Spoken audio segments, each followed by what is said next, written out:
Ladies and gentlemen, fight fans all around the world, let's talk some boxing. You're watching What You Need.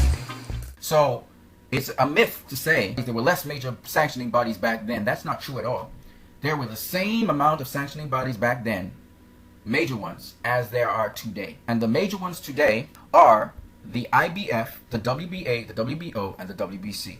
Now, we spoke about the WBC. Now, let me talk about the WBA. The WBA came out of the NBA. They actually formed before the WBC in 1962, I do believe it was. They came into being in a response to the New York State Athletic Commission initially making a drive to form the WBC. All right, even though they were formed before the WBC, they actually came into being as a result of that movement towards being formed as the WBC. So the oldest boxing body origins is really the IBU of the four, which is now known as the EBU. But the second oldest is the WBC, which origin is really the New York State Athletic Commission because of the law that was formed in place, the Walker Law.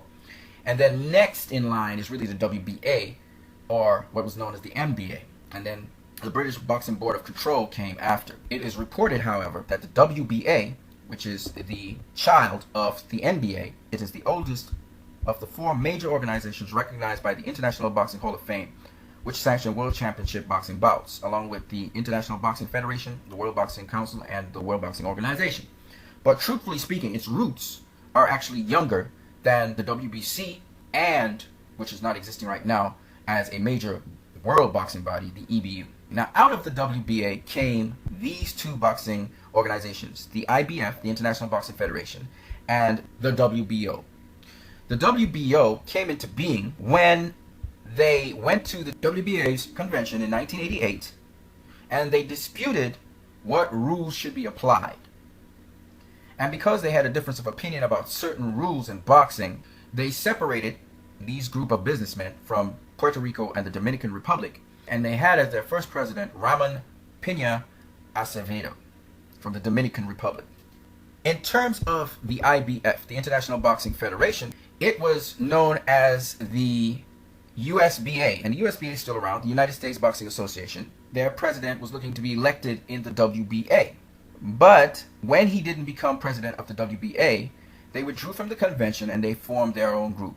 At first they called the group, as you can see right here, USBA International, and then later on they became the IBF, the International Boxing Federation. In a gist, what I'm saying to you is that two of the four boxing bodies actually butted off of the WBA. So really, the major boxing bodies that have stood the test of time are the WBC and the WBA. What was formed in the United States of America was an association of boxing commissions, which sort of allows all these different boxing commissions throughout the United States, the New York State Boxing Commission and all the other boxing commissions, Nevada and so on, to come together in the United States and Canada and agree on certain rules. So the Association of Boxing Commissions actually modified the Marquess of Queensberry rules in boxing, a certain template for what should happen in each state that a boxer is in. Now, that being said, the different sanctioning bodies themselves have a certain set of rules, but generally, most sanctioning bodies follow what the WBC does. Let me summarize a couple things here. Back in time, 1920 and onwards, we had four major boxing bodies.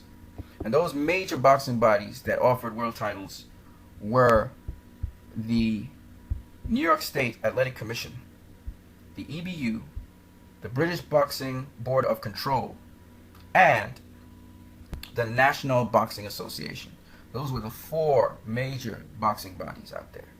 That was back in the 1920s all the way up till the 1960s. From the 1960s all the way up to the 1980s, two major boxing bodies that took to the fore: the WBC and the WBA. The NBA renamed itself the World Boxing Association, and in 1963 the New York State Athletic Commission, or NYSAC, supported the formation of the World Boxing Council. And in the 1980s we had coming into the fore the IBF and the WBO, which butted off of the WBA.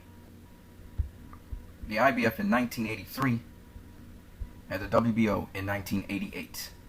So when people say that there weren't the same amount of major sanctioning bodies back then, there was only one title, one belt, especially in the times of, say, guys like Sugar Ray Robinson, guys like Henry Armstrong. That's not true at all. So correct them, let them know that there were 4 belts available and there were 4 sanctioning bodies.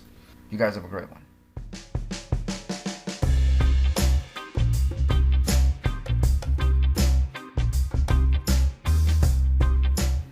The video's not over yet, so don't stop watching. Now there's 2 pieces of information I want to give you guys, so let me try and give you it real quick. 1. Before the 1900s, boxing wasn't organized as well as it is today, so there were no belts on the line, but there were sanctioned title fights. It was a lot more informal. Now, in the period 1963 all the way up to 1983 was a special period in time where there were only 2 available world titles. That was the WBC and the WBA. After 1983, there were 3 available titles when the IBF joined in. So if you got all 3, you were undisputed world champion. Now, it took much longer, up to the period of 2007, for officially 4 world titles to be necessary to become undisputed world champion. And that included the WBO, which became recognized by the International Boxing Hall of Fame as a title necessary to become undisputed world champion. The term undisputed world champion came up in the 1960s with the WBC and WBA.